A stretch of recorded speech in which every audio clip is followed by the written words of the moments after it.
Countless zombies came from afar, creating a huge cloud of smoke. Meanwhile, the townspeople, oblivious to the impending danger, were busily engaged in a lively shooting contest. Reaching a climax of excitement, in the parking lot, Murphy was sneakily trying car after car with the stolen keys, unaware of which one they belonged to. Soon, a group of people surrounded him. Doc, witnessing this from afar, noticed Murphy was in trouble, a key figure in saving humanity. The instigator was Foreman, who had accused Murphy of being a zombie. Murphy attempted to defend himself, but a search revealed the zombie bite scars under his shirt. Just as Murphy resigned himself to his fate, Cassandra and Doc arrived in time. A mix-up led to the shooting of an old man in a toilet. The shot took out the seated competitor in the shooting competition. The scene became chaotic.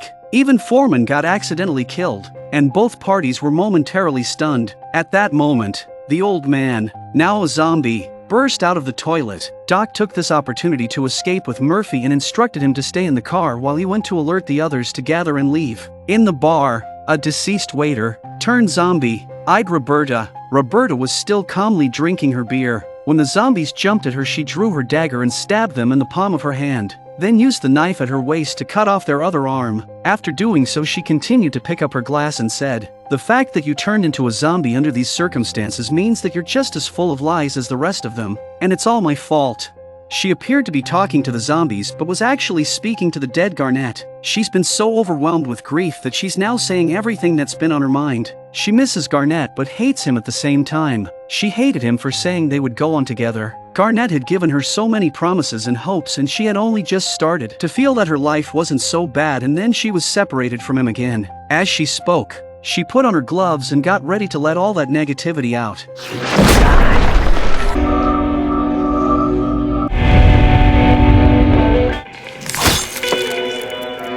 On the other side, the shooting match is still going on. The Special Forces soldier, killed by mistake, had also turned into a zombie but was quickly shot down by the contestants. The audience cheered, seemingly indifferent to the chaos around them, focused solely on the entertainment. Only 5 contestants remained, with the target now being a cowboy hat-wearing zombie.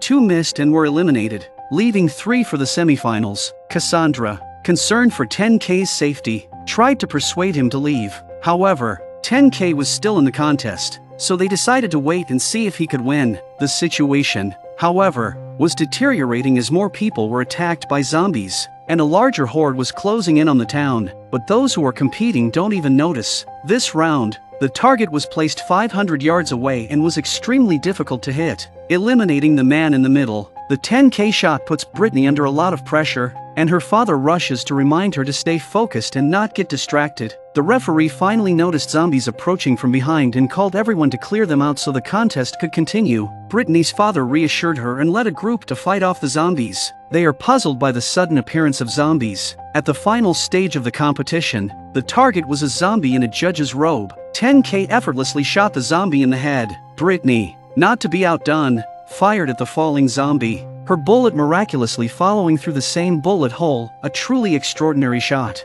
This resulted in a tie, leading to a tense tiebreaker round. Doc was anxious to finish and leave, but Sketchy opened a betting pool, attracting a crowd. The referee, noticing something in the distance, used binoculars and saw countless zombies, including 2 evolved ones, heading towards the town. Sketchy quickly adapted the contest, making the 2 evolved zombies the new targets, with the rule that missing would lead to elimination. Unfortunately, it was a tie again. Meanwhile, the car used to lure zombies ran into trouble. The driver realized that there were many zombies coming from the side. He took out his long knife and was ready to kill them, but in the end he couldn't escape from the zombies. The whole scene is very bloody. Give the man mercy! 10K was the first to shoot the driver, winning the contest. Doc congratulates 10K and encourages Brittany to try harder next time. Despite the zombie attack, Sketchy formally presented the Bartley sniper rifle to 10K. After the ceremony, they quickly packed up, seemingly experienced in handling such chaotic situations. Sketchy even kills a couple of zombies and drives off in style. 10K and Brittany reached a chaotic parking lot swarming with zombies. At this moment, Brittany hears her father's call for help. She picks up the sniper rifle and takes aim, but there are no bullets in the rifle at this critical moment. In this critical moment, 10K shot the attacking zombie, 10K chased after them and gave Brittany the prize she had so easily won. 10K was so excited that this was his first close encounter with a girl that he froze in place for a few seconds before regaining his senses. Now the priority was to find his mates and get out of here. Roberta, having vented her emotions, emerged from the bar with renewed determination to complete Garnett's unfinished mission, to safely deliver Murphy to California. Doc and Cassandra had come over to take Roberta away, but after seeing this it seemed unnecessary.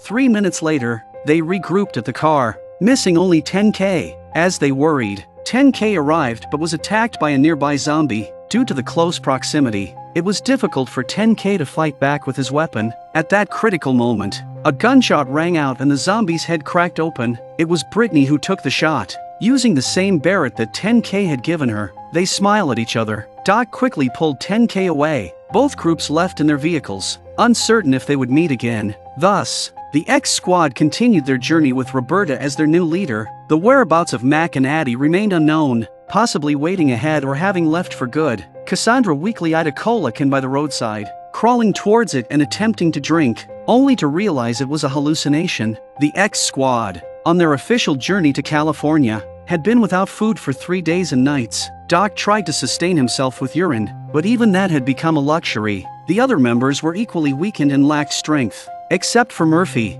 who seemed lively, perhaps due to the zombie virus. He urged Roberta to actively seek food instead of waiting to die. Suddenly, they heard a rumbling sound and felt the ground tremble, fearing an earthquake. But as they looked into the distance, they gasped at the sight of a massive horde of zombies approaching, stirring up a storm of dust that seemed to engulf the world. Murphy ran but returned upon realizing his companions hadn't moved. His changed demeanor was notable, as he used to be selfish and uncaring. Encouraged by Murphy, the group struggled to their feet. The zombie horde, including some fast-evolving zombies, was now less than 100 meters away. Unable to outrun them, they took refuge in a nearby private hospital. As Roberta was closing the door, 2 strangers being chased by zombies appeared. One of them was caught and killed. This is the first time in 3 years that so many zombies have gathered. There must be a reason, but they've been starving for 3 days, so they don't have the heart to think about it. The man who survived explained that the massive horde was due to over a million refugees in a camp in California turning into zombies due to food shortages, and the horde was migrating south for the winter. The group was shocked. Roberta immediately asked if they could bypass the horde to reach California. Otis laughed and shook his head, saying there was no way. He explained that the size of the zombie horde was beyond imagination, and a part of them had evolved to be incredibly fast. Being discovered by them meant almost certain death. After saying this, Otis took a drink from his water bottle in his backpack. Everyone's gaze shifted to the bottle, their thirst evident. Doc took the bottle to drink, but before he could take more than a couple of sips, a loud noise came from the door. Realizing the zombies were about to break in, they knew they had to leave quickly. Their only option was to move further inside the hospital, hoping to find another exit. However, when they reached the end of the corridor, they found only the morgue, with no other way out. The zombies, drawn by the scent of the living, became increasingly aggressive, and it wasn't long before they began to break through the wooden door. Otis heard the sound and reached out to look down the corridor, which scared him so much that he retracted his head and quickly closed the door. The zombies seemed to sense their presence and gathered outside,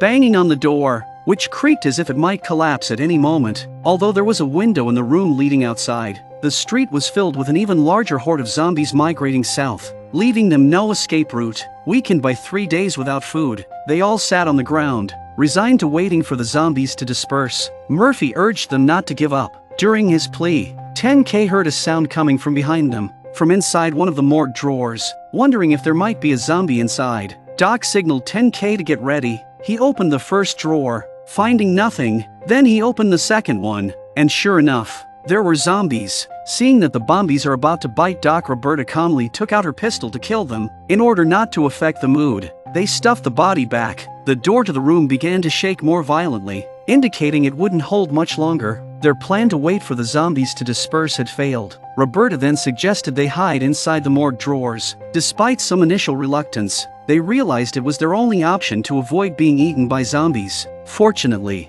most of the drawers were empty, sparing them the trouble and easing their minds a bit. After 3 minutes, Roberta had helped everyone into the drawers, leaving only Otis, claustrophobic, Otis was reluctant, but eventually complied under Roberta's insistence. Roberta took out her pistol and prepared to open the last cabinet, which was reserved for her. Unfortunately, there was a hideous body inside and she didn't know what to do. Murphy seemed to see something and went straight to the autopsy bed and pulled out a black bag from underneath. It was designed for transporting corpses, so it was pretty self-explanatory. Resigned, Roberta sighed and accepted that this was the only option left. 3 minutes later, Murphy zips the bag shut. The door was on the verge of breaking,